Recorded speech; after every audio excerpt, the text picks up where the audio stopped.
Hello, good morning, friends, and again welcome to our YouTube channel Only Success. And today we will be discussing the Hindu newspaper, its editorial, and 5 important vocabulary at the end of this newspaper. Very important vocabulary.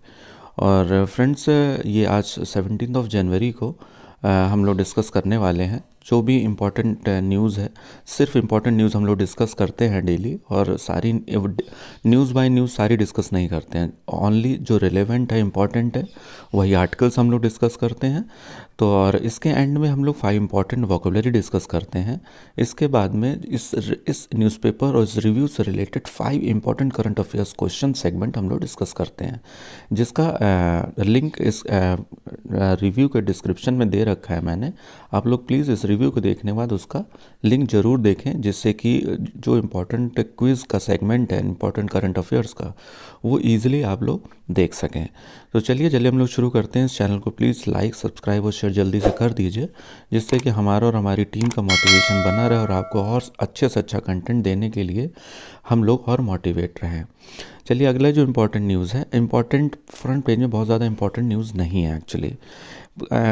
जो last year 2020 में जो vaccination की drive हमारी शुरू हुई थी, वो 16 जनवरी को शुरू हुई थी। तो कल 16 जनवरी थी, तो 1 साल पूरा हो गया है, तो उसकी एनिवर्सरी एक्चुअली में सेलिब्रेट की गई है। तो इसमें इस एनिवर्सरी में ऐसा कुछ नहीं हुआ है, बस थोड़े से डाटा हैं।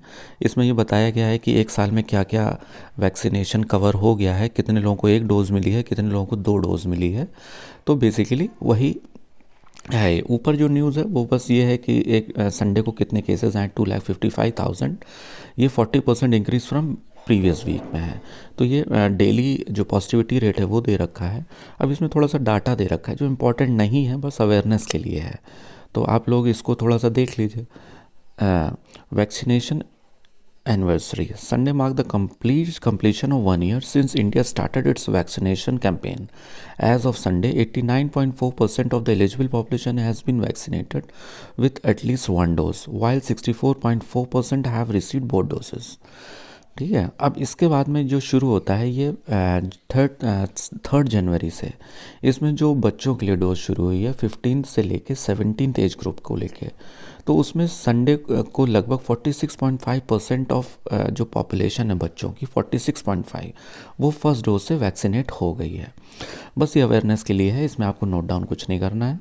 अगली जो न्यूज़ है ये भी अवेयरनेस के लिए ही है, आपको इसमें भी नोट डाउन कुछ नहीं करना है।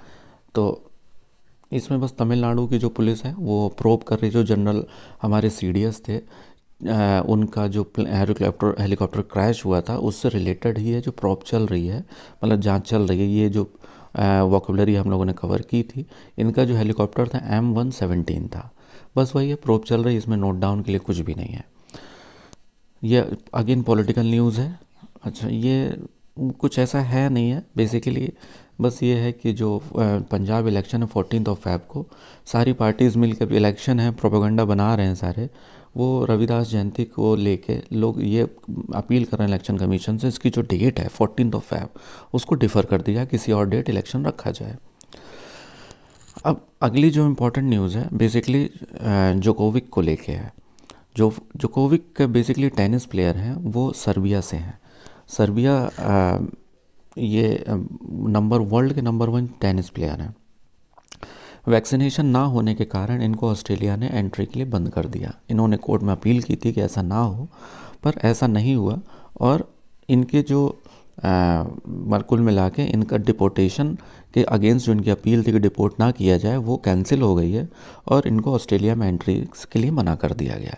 अब इसमें इम्पॉर्टेंट क्या है, जोकोविक, इनका प्रोनाउंसिएशन जोकोविक ही है, ये सर्बिया से रिलेटेड है, टेनिस प्लेयर हैं, ये इम्पॉर्टेंट है। दूसरी अगली इम्पॉर्टेंट न्यूज़ है, इन्होंने 9 टाइम्स ऑस्ट्रेलियन ओपन चैम्पियनशिप जीता है। ठीक है, तो ये यहाँ के लिए ये इम्पॉर्टेंट है 3 न्यूज़। अगली इम्पॉर्टेंट न्यूज़ की तरफ आते हैं हम लोग। इसमें जो कमलकांत नायक हैं, इनके ये नेशनल रिकॉर्ड होल्ड किया इन्होंने, ultra marathon of 139.57 kilometres in 15 hours. अब इनके ये इन्होंने रिकॉर्ड पहले से ही होल्ड किया हुआ है। अब रिसेंटली ये न्यूज़ में इसलिए हैं कि इन्होंने व्हील चेयर से 213 किलोमीटर 24 घंटे में व्हील चेयर से कवर किया है।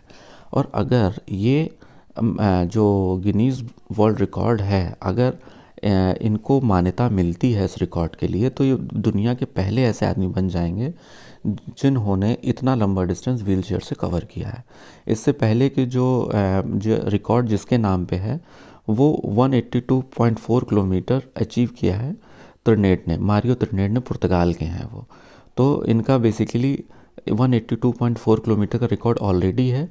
अगर जो कमलाकांत नायक हैं, इनको गिनीज़ बुक में अगर मान्यता मिल जाती है तो 213 किलोमीटर चलने वाले दुनिया के पहले आदमी हो जाएंगे। चलिए अब पढ़ते हैं अगली इंपॉर्टेंट न्यूज़ की तरफ। अब फर्स्ट पेज में और इम्पॉर्टेंट कुछ नहीं, ये दोनों न्यूज़ फैक्चुअल ही है, इसको प्लीज़ नोट डाउन कर लीजिए। अच्छा, जो भी मैं बोलता हूँ इसको प्लीज़ पेन पेपर लेके आप लोग बैठा करिए, जो मैं इंपॉर्टेंट बोलता हूँ उसको नोट डाउन कर लिया करिए, क्योंकि बाद में हो सकता है कि वैसे सारी इंपॉर्टेंट न्यूज़ मैं हाईलाइट तो कर ही देता हूँ, बट अगर आप then and there note down कर लेंगे तो उस आपके लिए यूज़फुल रहेगा। अच्छा, जो लोग फर्स्ट टाइम व्यूअर हैं उनके लिए मैं एक बात बता दूं कि जो 5 इंपॉर्टेंट वोकेबलरी होती है उसको हम लोग डिफरेंट कलर में यहाँ पे इसलिए हाईलाइट कर देते हैं, जैसे हाईलाइट ग्रीन कलर में है, कि जिससे कि आप लोगों को लास्ट में जो 5 इंपॉर्टेंट वोकेबलरीज डिस्कस करते हैं डेली, तो वहाँ से लेके हम लोग यहाँ पे रेफरेंस भी ले सकें और एक जो सेंटेंस फॉर्मेशन के लिए कैसे यूज़ होगी वो हम लोग के लिए आसानी रहेगी। तो इसलिए हम लोग ये हाईलाइट कर देते हैं। जो भी हमारे नए व्यूअर्स हैं प्लीज़ इस चैनल को सब्सक्राइब ज़रूर कर दें, और उनके लिए ही मैंने ये बताया है कि ये वोकेबलरी सेगमेंट के लिए इस तरह से वो लोग नोटिस करते रहें। अगली इंपॉर्टेंट न्यूज़ है, पेज हम लोग आते हैं पेज नंबर 6 पे, एडिटोरियल पेज पे। ये बेसिकली हम लोग 3 दिन से डिस्कस कर रहे हैं जो फ्रेंड इन नीड वाली जो न्यूज़ है। ये बेसिकली इंडिया श्रीलंका की न्यूज़ है। अब इंडिया श्रीलंका न्यूज़ में बहुत कारणों से है। एक तो ये है कि इंडिया ने बहुत मदद की है श्रीलंका की रिसेंटली। कल ही हम लोगों ने न्यूज़ देखा था, जो हमारे फॉरेन अफेयर्स मिनिस्टर हैं जयशंकर प्रसाद, उन्होंने ट्वीट किया था कि ये जो श्रीलंका को हम लोगों ने मदद की है अलग अलग तरीके से, 1 बिलियन से ज़्यादा दिया था उनके फूड प्राइस और मेडिकल एड के लिए। अब इसमें इम्पॉर्टेंट और भी इसलिए हो जाती है क्योंकि वहाँ पे पार्लियामेंट को एड्रेस करना था, गोटाबाया को। तो वहाँ पे जो भी इकोनॉमिक क्राइसिस हैं वो उनको डिस्कस करना था, तो इससे गवर्नमेंट की साख भी थोड़ा सा कॉम्प्रोमाइज़ होती है। तो उसमें क्या था कि कोविड से लेके टूरिज़्म अफेक्ट हुआ है, एक्सपोर्ट और रेमिटेंसेस अफेक्ट हुआ है। फॉरेन रिज़र्व जो 2019 में 7.5 बिलियन था वो घट के 1.6 बिलियन हो गया है नवंबर 2021 में। जो डेप्थ है वो रीपेमेंट नहीं हो पा रही है, और इसके चलते मतलब जो सबसे इमीडिएट कॉज है इकोनॉमिक क्राइसिस को चलते वहाँ पे जो सिविल अनरेस्ट डेवलप हो सकता था, ये बहुत बड़ी प्रॉब्लम थी। तो इंडिया ने क्या किया है कि ये सारे जो मैंने हाईलाइट किया है आप लोग बाद में देख लीजिए, जो मैंने आपको बोला है बस एज इट इज़ वही यहाँ लिखा भी है। अगर कहीं आप लोग अगर चाहिए तो मैं इसको सेंटेंस बाय सेंटेंस पढ़ के बता सकता हूँ, लेकिन मुझे लगता है मैंने ब्रीफ कर दिया है, इसमें आपको कुछ करने की ज़रूरत नहीं है। ये आर्टिकल बेसिकली आपको अवेयरनेस आर्टिकल है और इसमें नोट्स आपको नहीं बनाने हैं। अभी रिसेंटली क्या था कि जो श्रीलंका में जो वहाँ चाइना के जो फॉरेन मिनिस्टर थे वांग यू, वो लोग जब वहाँ श्रीलंका में गए थे विज़िट करने, तो उन्होंने डेप्थ रीस्ट्रक्चर के लिए बोला था। इससे पता लगता है कि उनको इकोनॉमिक क्राइसिस से कंट्री कितनी ज़्यादा जूझ रही है। तो चाइना ने क्या किया, 1.5 बिलियन का करेंसी स्वैप जो अरेंजमेंट है वो एक्सटेंड कर दिया। फिर इसके बाद में ये है, अब इंडिया की तरफ से जो गुडविल जेस्चर था वो बहुत अच्छे से दिखाया, जो कि एक अच्छे पड़ोसी को दिखाना भी चाहिए। और ऐसे वक्त में ही आप अच्छे इंटरनेशनल फोरम में अच्छे दोस्त भी बनाते हैं और अच्छे संबंध कायम करते हैं। Finance minister Sitharaman and mister Basil decided on a 4-pronged initiative that includes line of control towards the import of fuel, food and medicines, currency swap and debt referrals from India to Sri Lanka, as well as conclusion of Trinco oil farm project. मतलब यहाँ पे जो भी सारी strategy थी fuel को लेके, medicine, price, currency swap, ये सब को लेके जो हमारे यहाँ फाइनेंस मिनिस्टर निर्मला सीतारमन है और प्लस वहाँ के जो मिनिस्टर हैं मिस्टर बसील, उन्होंने मिलकर एक स्ट्रेटजी डिज़ाइन की जिससे श्रीलंका को मदद मिल सके। और इसके बाद में जो नेक्स्ट जो प्रोजेक्ट था, एक त्रिकोणमाले प्रोजेक्ट, MOU साइन हुआ इस मंथ में, जो कई दशकों से ये रुका हुआ प्रोजेक्ट था, वो यहाँ पे फाइनलाइज हो गया। और इसके बाद में कई तरीके से एड दिया, ये बहुत ज़्यादा डिटेल में नहीं जाता हूँ मैं। बाकी एक बात यह है कि ये सब तो मदद इंडिया ने की ही की, ये और इसकी मदद करने के अलावा it would be naive to assume that New Delhi's assistance will paper over other problems in complex relations between India and Sri Lanka। मतलब ये बोला जा रहा है कि जब इतनी मदद करने के बाद में जो और भी इश्यूज़ हैं इंडिया और श्रीलंका के बीच में, वो कहीं ना कहीं उन पे मिट्टी पड़ जाएगी। जैसे amongst other issues, the friction over fisherman rights, ये है। Tamil area remain sticking point while concern over strategic ties with China has often led an open disagreement। Fisherman का इशू है, तमिल इशू है, और जो भी कोलंबो और चाइना के जो स्ट्रेटेजिक टाइज को लेकर जो भी एग्रीमेंट्स इंडिया के बीच में हैं, इतनी इंडिया ने जो मदद कर दी है, इससे इन लोगों के रिलेशन और अच्छे होंगे। इससे ऊपर यह है कि मदद करने के बाद जो इंडिया और कोलंबो के बीच में जो कम्युनिकेशन का चैनल है वो खुल गए हैं, और आप इनकी दोस्ती और अच्छी होगी फ्यूचर में। बेसिकली ये हमारा एक डिप्लोमेटिक मूव था।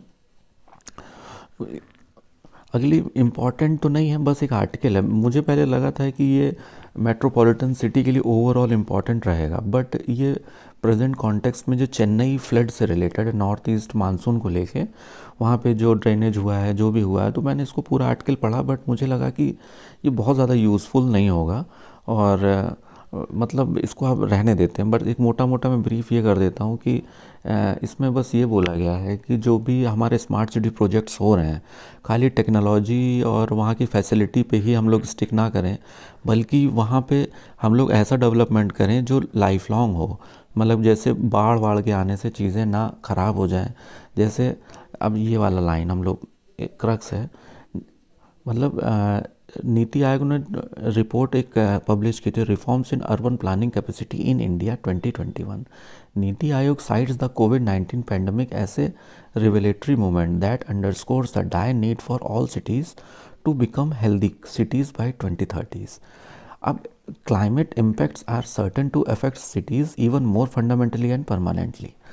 तो इसमें ये बोला गया है कि ये जो स्मार्ट सिटीज़ बनेंगे, हेल्थ इंफ्रास्ट्रक्चर के हिसाब से भी अच्छे बनने चाहिए, और बाकी चीज़ों से भी होने चाहिए। अब उसमें यह है कि जो क्लाइमेट चेंज है वो एक इम्पॉर्टेंट और परमानेंटली रोल प्ले करेगा।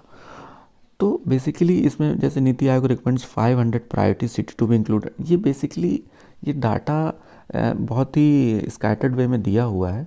इसमें बेसिकली बस यही है कि जो भी हम लोग स्मार्ट सिटी प्रोजेक्ट हम लोग डील करें, वो ऐसे डील करें कि फ्लड से वो परमानेंट हो, और उसका फ्लड से या किसी भी टेम्परेरी नेचुरल क्लैमिटी से जो भी स्मार्ट सिटी का प्रोजेक्ट है वो हैम्पर ना हो, और वहाँ के जो लाइफ स्टाइल है वो कॉम्प्रोमाइज़ ना हो। बस इतना ही है। बट ये सिर्फ चेन्नई कॉन्टेक्स्ट में ज़्यादा रिलेवेंट है, तो हम लोग चेन्नई की तो तैयारी कर नहीं रहे हैं, तो इसीलिए बहुत इम्पॉर्टेंट उतना है नहीं। ये स्पोर्ट्स से रिलेटेड है, वो छोड़ देते हैं, नॉन इम्पॉर्टेंट है। बेसिकली ये predatory pricing is pricing Indian livelihood apart, ये इम्पॉर्टेंट नहीं है, बट एक समझदारी के लिए आप लोग जान लीजिए। इसमें आपको नोट्स वगैरह कुछ नहीं बनाने हैं। इसमें बेसिकली ये एक केस स्टडी दी गई है कि महाराष्ट्र का एक जगह है जिसको बोलते हैं town of Taloda in Nandurbar district in Maharashtra. यहाँ पे एक टूथपेस्ट की कहानी को एक एग्जाम्पल बनाया गया है। अब इसमें बताया ये गया है कि वहाँ के जो डिस्ट्रीब्यूटर्स हैं उन्होंने कोलगेट टूथपेस्ट का बहिष्कार किया, अब जिससे कि लोकल लोगों को टूथपेस्ट नहीं मिल रहा है। तो बेसिकली ये एक एग्जांपल लिया है, बट ये कॉन्टेक्स्ट पूरे आर्टिकल का ये है क्या प्रेडेटर प्राइसिंग कहाँ तक इम्पॉर्टेंट है, क्या होनी चाहिए कि नहीं होनी चाहिए। प्रेडेटर प्राइसिंग का मतलब ये होता है कि जैसे कोई आदमी अगर किसी चीज़ में जैसे कोलगेट है 10 रुपये में बेच रहा है, मुझे अगर लगता है कि अगर ये 10 रुपये है, अगर हम मार्केट में भले ही उसकी कीमत 10 रुपये ही क्यों ना हो, बट अगर हम उसको 8 रुपये में अगर हम बेच सकते हैं, तो 8 रुपये में हम लोग बेचेंगे, जिससे कि 10 रुपये वाले का मार्केट गिर जाए। ठीक है, अगर मार्केट गिरेगा तो क्या होगा, कस्टमर, आप भले ही लॉस उठा रहे हैं लेकिन आप मार्केट में और कस्टमर्स को एल्यूर करने के लिए आपने क्या किया कि उसको 8 रुपये में देना शुरू कर दिया। अब और वो आप नुकसान की भरपाई आप किसी और तरीके से करना शुरू कर दिया। एग्जैक्टली सेम एग्जाम्पल यहाँ दिया हुआ है। अब इसमें हुआ क्या है कि मतलब यहाँ पे जो लोग प्राइस, जो यहाँ पे जो केस स्टडी है बेसिकली क्या था कि कोलगेट है, किराना स्टोर में जो बिकता है 100 ग्राम का एक कोलगेट, जो ये दिया है, ज़रूरत नहीं है, बस एक इंटरेस्टिंग केस स्टडी है तो बता देता हूँ। 100 ग्राम का जो कोलगेट है वो यहाँ पे 55 रुपये का किराना स्टोर में बिकता है। अब उसको जो डिस्ट्रीब्यूटर देता है, डिस्ट्रीब्यूटर उस केस स्टडी को यहाँ पे 45 प्राइस में उसको ये देता है। ठीक है, अब उस डिस्ट्रीब्यूटर को जो उससे ऊपर वाला डिस्ट्रीब्यूटर है वो देगा 40 रुपीज़ में। ठीक है, अब 40 रुपीज़ में देने वाली जो चीज़ है यहाँ कंज्यूमर को एंड प्राइस में 55 रुपये में मिलती है, जो एमआरपी है, मतलब मैक्सिमम रिटेल प्राइस। अब हुआ क्या है, कोलगेट ने इनको डिस्ट्रीब्यूटर्स को देना होता क्या है, ये एक ट्रेडिशनल रिलेशनशिप होता है कि सदियों से बाप कर रहा है, बेटा कर रहा है, बेटे का बेटा कर रहा है, तो 10 सालों एक रिलेशनशिप डेवलप हो जाता है। तो कोलगेट ने क्या किया कि एक टेक कंपनी को ये पूरा दे दिया ठेका।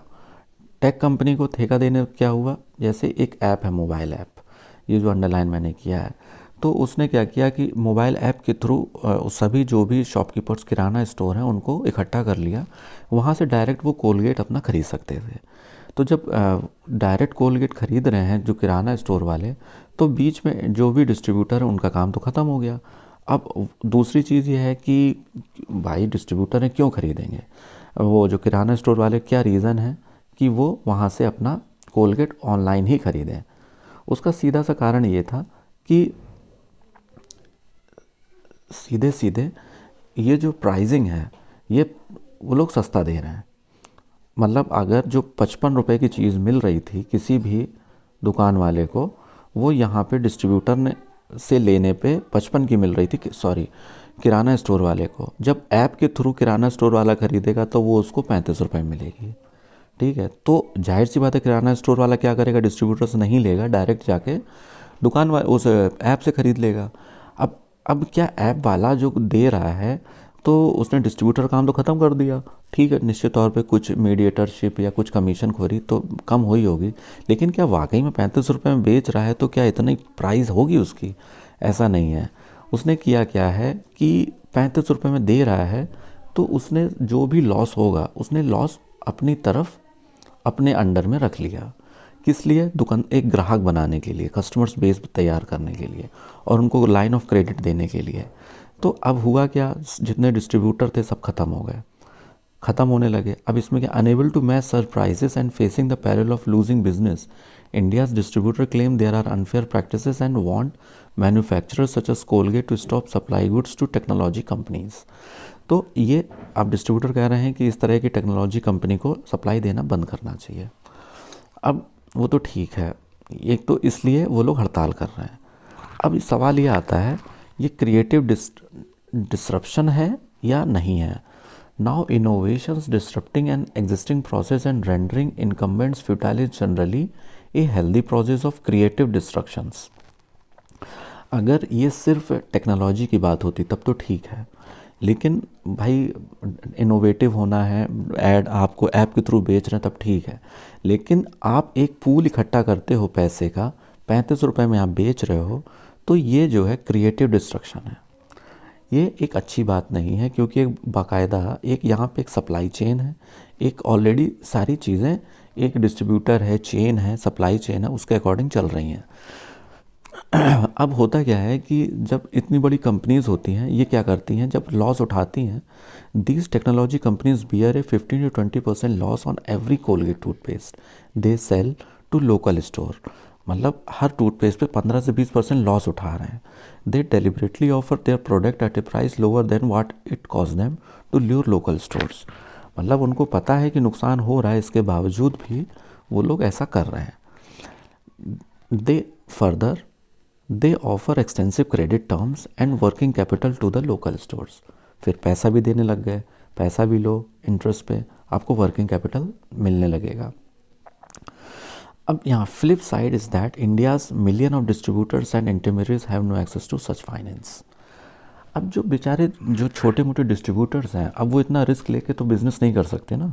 कोई गिरवी रख रहा है, कोई पिताजी का बिज़नेस आगे बढ़ा रहा है, तो ऐसे कर करके चीज़ें आगे बढ़ रही हैं। लेकिन अब बड़ी जो कंपनीज़ होती हैं, जैसे यहाँ पे एक केस स्टडी में क्या बोला है, ये जो बड़ी बड़ी प्रैक्टिस हैं, जैसे जियो मार्ट है, या इसमें एग्जांपल्स दे रखा है बड़ी बड़ी कंपनीज़ का, जियो मार्ट हो या कोई अमेज़ॉन कंपनी हो। इस जो पूरी प्रैक्टिस होती है, इसको बोलते हैं प्रेडेटर प्राइसिंग। इस पूरी प्रैक्टिस को कि दूसरे का मार्केट गिराने के लिए अपना खुद का लॉस उठा के इस प्राइस में चीज़ों को बेचना। This practice called predatory pricing is illegal in most countries including India. Behind the well of technology innovation of these startups lie a murky abuse of pricing power. अब जैसे पीसीएस में या ये वनडे एग्ज़ाम्स के लिए तो important नहीं है, प्रेडेटरी प्राइसिंग क्या होता है ये जानना ज़रूरी है उनको। बाकी ये इलीगल है, कहाँ तक ठीक है, ये मेंस पॉइंट ऑफ व्यू से आपके लिए बहुत इंपॉर्टेंट है। या आपको डायरेक्टली ऐसा क्वेश्चन मिल सकता है, तो इसको आपको एक व्यू आपको डेवलप करना चाहिए। अगर आपको लगता है कि ये केस स्टडी आपके काम की है, बल्कि लगता है कि आप नोट डाउन ही कर लीजिए, मेरा बताने का पर्पज़ भी यही है। आप याद रख नहीं पाएंगे, इसलिए इसको कर लीजिए। तो मतलब ये अब इसमें ग्लोबल सिनेरियो क्या है। To be sure, this is not just an Indian problem but a global one. The conventional economic notion that lower price index, मतलब ये इंडियन पूरा what India faces.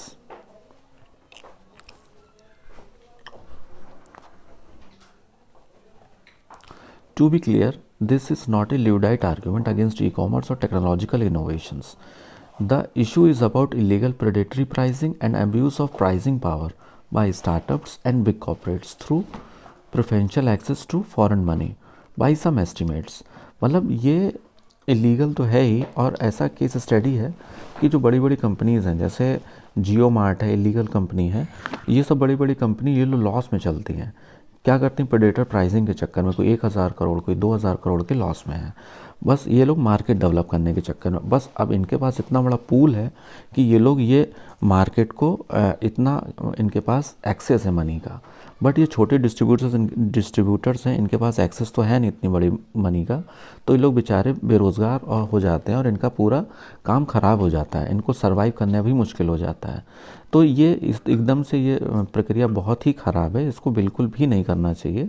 और ये सरकार को इसके लिए कोई रूल भी बनाना चाहिए, जिससे कि छोटे जो भी डिस्ट्रीब्यूटर्स हैं या इस तरह के जो भी काम करने वाले हैं वो लोग सफ़र ना करें। ये इम्पॉर्टेंट केस स्टडी है, इसको नोट डाउन ज़रूर करना चाहिए और एग्ज़ाम्स के लिए बहुत यूज़फुल है। अगली इम्पॉर्टेंट न्यूज़ जो है वो आते हैं हम लोग पेज नंबर 8 पे है।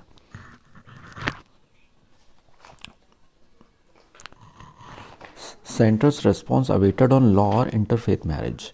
एक ये बेसिकली केस है जो सुप्रीम कोर्ट में चल रहा है, जो इंटर रिलीजियस मैरिज चलती है। इंटरफेथ मतलब इंटर रिलीजियस मैरिज।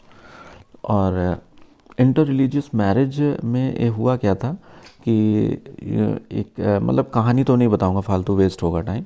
बेसिकली ये क्या है कि अलग अलग स्टेट्स में अलग अलग शादी के लिए अलग अलग नियम बना रखे हैं कि शादी जो भी इंटरफेथ मैरिज होता है वो सेक्शन 6 और सेक्शन 7 के तहत, उसमें क्या होता है कि स्टेट को पहले ही स्टेट गवर्नमेंट को सूचना देनी पड़ती है। जैसे ये है 30 डेज़, मतलब wait for 30 days and issue a notice inviting objections to our marriage from a public and then this notice would be stuck on the court premises. Basically शादी करने से पहले 30 दिन का एक नोटिस पीरियड होता है, जिससे कि पब्लिक या फैमिली मेम्बर से अगर कोई ऑब्जेक्शन आता है तो उसके लिए वो 30 दिन का पीरियड दिया जाता है। तो अलग अलग स्टेट में है, जैसे हरियाणा का एक स्टेट, इसमें क्या होता है कि 16 क्राइटेरिया है कि इसमें पब्लिक नोटिस ऑब्जेक्शन पेपर में देना पड़ता है कि आपने शादी करने जा रहे हैं तो पेपर में आपको निकलवाना पड़ेगा। महाराष्ट्र में सेम है कि वेबसाइट पे वहाँ की जो शादी करने वाली वेबसाइट पे डालती है। तो बेसिकली यहाँ पे जो अलग अलग नियम है, तो जो दो कपल्स थे वो शादी करने के लिए जब वो लोग गए तो उनके साथ जो हरासमेंट हुआ उसी को लेके सुप्रीम कोर्ट में ये केस चल रहा है। तो उसमें सुप्रीम कोर्ट में बेसिकली उनकी अपील ये थी कि जो क्लॉज 6 और 7 है, मतलब अगर ये यहाँ पे एप्लीकेबल रहता है कि 30 दिन का ऑब्जेक्शन पीरियड रहना चाहिए, इससे उनके लिए थ्रेट रहता है, जान को भी खतरा रहता है कि अगर वो अपनी मर्ज़ी से शादी करना चाहें तो वो लोग तुरंत क्यों नहीं कर सकते हैं। इतना लंबा पीरियड नहीं होना चाहिए, तो इसमें अमेंड होना चाहिए। क्योंकि आदमी अगर अपनी मर्ज़ी से करता है, कभी कभी डिसेंट होता है फैमिली मेम्बर्स का, तो उसके कारण शादी होना मुश्किल हो जाता है।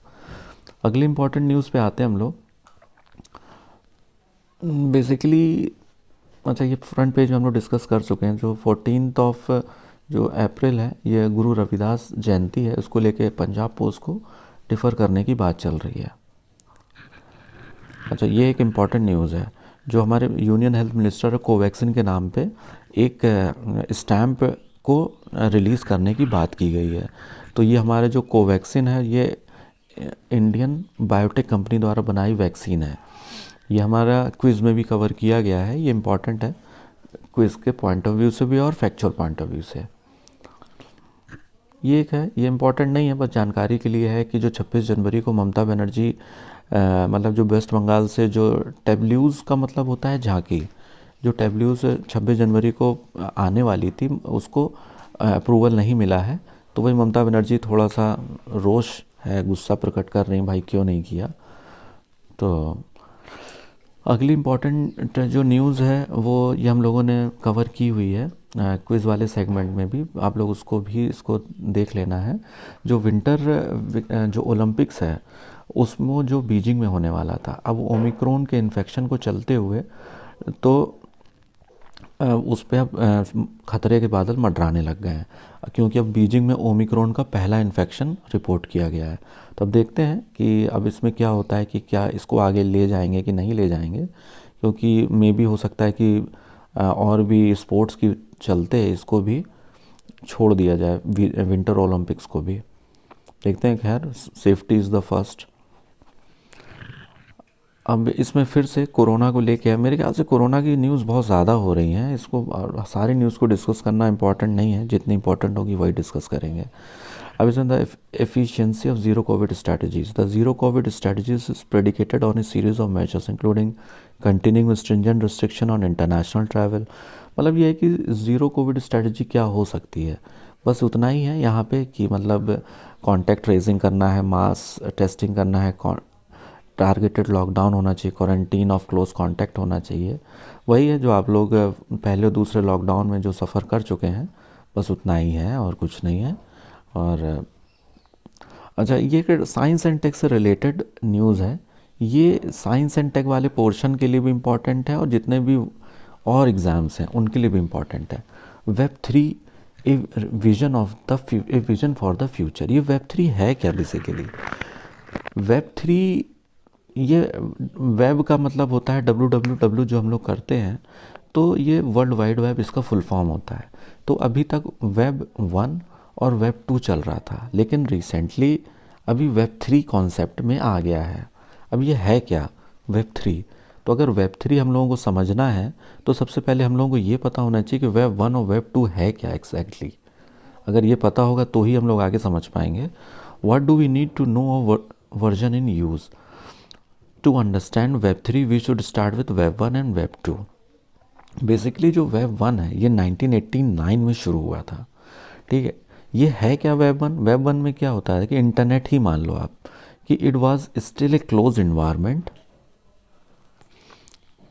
and the user themselves could not create any content or post reviews on the internet। मतलब ये है कि ये सिर्फ इंटरनेट था। Web 1 में कोई भी यूज़र था वो ना कोई कंटेंट किसी भी तरह का कोई कमेंट डाल सकता था, ना रिव्यू डाल सकता था। तो एक क्लोज इन्वायरमेंट था कि जो भी जो होस्ट होते थे तो उन्हीं का जो भी प्रोडक्ट रहता था या कोई भी कंटेंट रहता था वहीं तक ही सीमित रहता था। तो इसके बाद में ये Web 1 1989 में तो शुरू हुआ और 1999 में और यहाँ तक चला। इसके बाद में Web 2 स्टार्ट हो गया 1999 के बाद में। और through 2004 was when most of its features were fully available. मतलब 1999 में शुरू हुआ और 2004 तक वेब 2 के सारे फीचर्स अवेलेबल हो गए. अब वेब 1 में तो क्लोज इन्वायरमेंट था. अब इसके बाद में वेब 2 में क्या हुआ? Primarily social media kind of interaction is the differentiating trade off web 2. मतलब इसमें क्या था, उसमें इंटरेक्शन नहीं हो सकता था, कमेंट और नहीं हो सकता था, रिव्यू नहीं हो सकता था. लेकिन वेब 2 में ये सोशल मीडिया टाइप के प्लेटफॉर्म ये सब अवेलेबल हुए और ये सब पॉसिबल था. अच्छा, और भी एक चीज़ था कि वेब 2 में जो डाटा होता था वो कुछ ही जो कंपनीज होती थी उनके ही हाथ में रहता था. वो उस आपके पर्सनल डाटा को वो अब्यूज़ कर सकते थे. तो इसमें डाटा प्राइवेसी और डाटा सिक्योरिटी को आराम से अब्यूज़ किया जाता था. It is not in this context that the buzz around W3 is significant. मतलब लेकिन W3 जो वेब 3 है इसमें डाटा सिक्योरिटी और डाटा प्राइवेसी का पूरा ख्याल रखा गया है और वेब 2 में ऐसा नहीं था. अब इसमें क्या है कि what is Web3 and how will it address the problem of data monopoly? As per the Web3 Foundation, the Web3 will deliver decentralization and fair internet where users control their own data. Currently, if a seller has to make a business to the buyer, both the buyers and seller need to be registered on a shop or platform. Basically क्या है कि ये एक blockchain technology पे काम करने वाला है कि इसमें जो भी जिसका भी डाटा होगा और जो भी डिसेंट्रलाइज होगा, ये कुछ हाथों तक सीमित नहीं होगा किसी का भी पर्सनल डाटा, बल्कि डिसेंट्रलाइज होगा. जिसका यूज़र होगा या कंज्यूमर होगा या बायर या सेलर जो भी, सबका डाटा उन्हीं वो सेम रजिस्टर्ड प्लेटफॉर्म होगा और सबका अपने डाटा पे एक्सेस होगा. तो इसमें डाटा अब्यूज़ की प्रॉब्लम से पूरी तरह से छुट्टी मिल जाएगी. दस enables peer to peer seller, ये सब हो गया. इंटरमीडियरी होगा नहीं. Will it take off? अब इसमें है कि इतना तो ठीक है, तो क्या ये काम करेगा? तो इसमें सीधा से बोला जा रहा है web 3 in its very initial days and there is no consensus if it will take off like web 1 और वेब 2. एलॉन मस्क अच्छा, मतलब ये है कि वेब 1 और वेब 2 की तरह वेब 3 काम करेगा. जो बड़े बड़े हॉन्चोज हैं, एलॉन मस्क या जैक डॉर्सी टाइप के, उन्होंने बोला नहीं वेब 3 एक फ्यूचर है. मतलब इसमें फ्यूचर देखा नहीं है, पता नहीं काम करेगा कि नहीं करेगा. तो इसमें बेसिकली इसका फ्यूचर मतलब लोग अभी डाउट कर रहे हैं. अगली जो इम्पोर्टेंट न्यूज़ है ये बेसिकली एक सेंसर टेक्नोलॉजी से रिलेटेड है. जो कार्स हैं, कार्स में जो सेंसर टेक्नोलॉजी आने वाली है उसमें जो अभी रिसेंटली जो एनुअल सबमिट होती है उसका 2022 में जो सबमिट था इस साल का वो हुआ था. तो इसमें जनरल मोटर्स ने अनाउंस किया है कि पर्सनल ऑटोनोमस व्हीकल 2025 तक ये लॉन्च करेगी. मतलब ऐसे कई कंपनियां हैं जो समय समय पे ऐसी टेक्नोलॉजी को लेके अब व्हीकल्स को लॉन्च करती रहती हैं और ऐसे दावे करती रहती हैं. उसी दावे में कि और कुछ लोग कहते हैं कि ड्राइवरलेस कार बनाएंगे जिसमें ड्राइवर ही नहीं होगा. कुछ लोग बोलते हैं कि इसमें और फैसिलिटी रहेगी, मतलब रडार और लीडर टाइप टेक्नोलॉजी उस पर काम करेगी. तो इसमें बेसिकली उसी में टाटा मोटर्स बोल रही है कि ऑटोनोमस व्हीकल 2025 तक करेंगे. पहले जो वाइमो कंपनी है वो ऑलरेडी ड्राइवरलेस कैब्स 19 से चला रही है. उसमें ड्राइवर ही नहीं होता, उस कैब में ड्राइवर के बिना चलती है. Apple has plans to build an autonomous car in the next few years. Apple ने भी दावा किया है कि ऐसा होगा. मतलब अब सबसे बड़ी बात यह है कि जो लोग इतनी बड़ी बड़ी कंपनियां हैं ये दावे कर रही हैं, इसके कोर में जो टेक्नोलॉजी है, जिस टेक्नोलॉजी पे ये काम करेगी, ऑटोनोमस कार्स व्हीकल्स हैं जो, ये 3 टेक्नोलॉजी पे काम करेगी. पहली क्या है? कैमरा बेस्ट होना चाहिए, दूसरा रडार और तीसरा लीडर. लीडर का फुल फॉर्म यहाँ पे लाइट डिटेक्शन एंड रेंजिंग है. ये रडार का भी और एडवांस वर्जन है. अब यहाँ पे ब्रीफ कर लेते हैं कि सबका काम अलग अलग है. यहाँ पे कि कैमरे का काम क्या है. एक camera can discern colours. A camera can discern colors, shapes, recognize traffic signia, etc. However, it does not transmit any sensing signals and relies on ambient light and that is reflected from objects. Camera है कि वो recognise करेगा colour shape, लेकिन वो कोई भी signal नहीं दे सकता है। इसीलिए कैमरे का काम सिर्फ जो है कलर शेप, ट्रैफिक सिग्नल्स और उन चीज़ों को ट्रांसमिट करने के लिए काफ़ी काम करेगा। लेकिन सिग्नल ट्रांसमिट करने के लिए हमें एक रडार चाहिए। A radar can transmit its own signal but it cannot discern colour nor recognise street signs and also has poor spatial resolution. तो अब इसका काम क्या है रडार का, कि ये सिग्नल तो दे सकता है पर जो स्ट्रीट लाइट है, बाकी चीज़ें हैं, वो रिकग्नाइज नहीं कर सकता, तो इसलिए रडार चाहिए। अब यहाँ पे क्या, a leader scans the environment with A laser beam in many respect. मतलब लीडर का काम ये है बेसिकली कि जो इन्वायरमेंट है उसको स्टडी करेगा, उसके हिसाब से वो बेस्ट जो जो लेज़र बीम है उससे स्टडी करेगा और उसके बाद में सारे इन्वायरमेंट को अच्छे से रीड करेगा। कैमरे से भी जो रिकग्निशन होगा, रडार से रिकग्निशन होगा, और उसके लिए उसको डे लाइट की ज़रूरत नहीं है, ठीक है। वो रडार की तरह अपना खुद का सिग्नल भी जनरेट करता है, ठीक है। तो इसीलिए 3 टेक्नोलॉजी जो रहेगी ये एक रेवोल्यूशन है, इस पे काम चल रहा है। आने वाले वक्त में हो सकता है कि ये एक सुनने में बहुत ही एक रेवोल्यूशनरी कदम मिले सुनने में। तो चलिए ठीक है, आज के न्यूज़पेपर इतना ही है। आज जो मोस्ट इम्पॉर्टेंट वोकेबलरी है इसको आज हम लोग डिस्कस कर लेते हैं। हाँ, आज की जो इम्पोर्टेंट वोकेबलरीज़ हैं वो बेसिकली हम लोग लेते हैं। पहली है डिपोर्टेशन। ये बेसिकली जो कोविड वाली न्यूज़ है वहाँ से लिया गया है। डिपोर्टेशन मतलब कि भेज देना। किसी भी देश में जब कोई नागरिक होता है, जब वो इलीगल तरीके से जाता है या जब उस कंडीशन की परमिशन नहीं मिलती, उसको डिपोर्ट कर दिया जाता है। अगली इम्पॉर्टेंट न्यूज़ है इम्पर्सोनेटिंग। किसी भी आदमी के नाम से काम जो करते हैं उस प्रक्रिया को ही इम्पर्सोनेटिंग बोलते हैं, ठीक है। और अगली जो इम्पोर्टेंट न्यूज़ है, सॉरी ये वोकेबलरी है, स्लैम्ड है।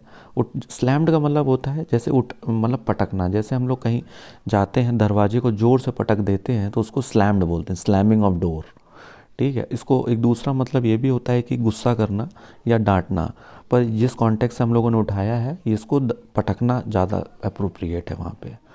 ये अगेन यहाँ पे प्रेडेटरी प्राइसिंग जो आर्टिकल है वहाँ से हम लोगों ने लिया है, जो कोलगेट वाला आर्टिकल था, और वहाँ से प्रेडेटरी प्राइसिंग जो टर्म है एग्जैक्टली वहीं से उठाया गया है। इल्यूजिव मतलब होता है मायावी। इल्यूजिव मतलब होता है कि कोई भ्रम में चीज़ें रहती हैं मायावी तरीके से, उसको वहाँ पे यूज़ होता है, ठीक है। दैट्स ऑल, और थैंक्स फॉर वाचिंग। कि इसमें जो भी इम्पोर्टेंट न्यूज़ और वोकेबलरी हैं, और that's all for today. Thank you so much.